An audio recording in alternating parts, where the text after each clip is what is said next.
асау толқынында толқыған сәтте аналық мейіріммен қоса әкелік қамқорлықты да іздейді екенсің. Біздің әкеміз Жаман немересі Сағынайұлы Бейсенбай 1948 жылы 19 ақпанда дүниеге келген. Әкесі Сағынай мен анасы Үмігүлсім дүние есігін ашқан тұңғыш перзентін әжесінің бауырына басты. Кенжебике әженің ерке баласы боп есейген мен асыл әженің бойындағы асыл қасиеттер немересінің де бойынан табылды. Кенжебике әжеміз елге сыйлы, сабырлы жан болса, немересі де өз орнын білетін, жөнсіз қылық танытпайтын азамат боп өсті. Мектепте де өз қатарына сыйлы, ортасына сөзі өтімді боп ерте есейді. Мектеп қабырғасында араласатын достары көп болды. Оларды ер бала, қыз бала деп бөлмейтін. Жаңа өмірге қадам жасап, 1965 жылы әкеміз Валя анамызбен отау құрды. Шоферлік оқып, еңбекке араласты. Жұмыс орнында беделді, абыройлы бола білді.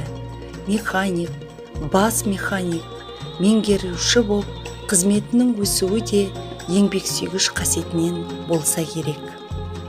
Дінді аса қадірлейтін, имам болған аталардың қасына еріп жүріп, көп нәрсені білуге ұмтылды. Әсіресе ру шежіресін зерделеп, жинап жүрді. Адамдарға алалығы жоқ, қатты сенетін. Жиыстырып жүрген қолжазбасын біреулерге беріп жіберіп, ала алмай қалғанда қынжылғанды. Көпшіл еді.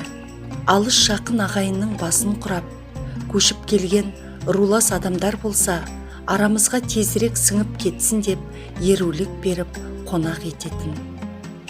Орда бұзар 30 жасында ауыл ақсақалдарының қасынан табылып, көш басында жүретін. Анам екеуі 2 ұл, 2 қыз өсіріп, тәрбиеледі. Немерелерін көріп, қуаныштарына бөленді. Үйден қонақ, дастарханнан дәм арылмайтын. Бақыттың қайнаған базары біздің үйде еді. Дос жаран, ағайынның бір болғанын жаны қалайтын әке 53-тен 54-ке қараған шағында өмірден озды. Осы жас аралығында көп іс тындырып, көш басында жүрген әкенің орны бүгінде ойсырап тұрғандай. Келмедің ғой, келем деп кетіп едің. Әке сені еске алып өкінемін. Айтсам деген өзіне сарам қанша.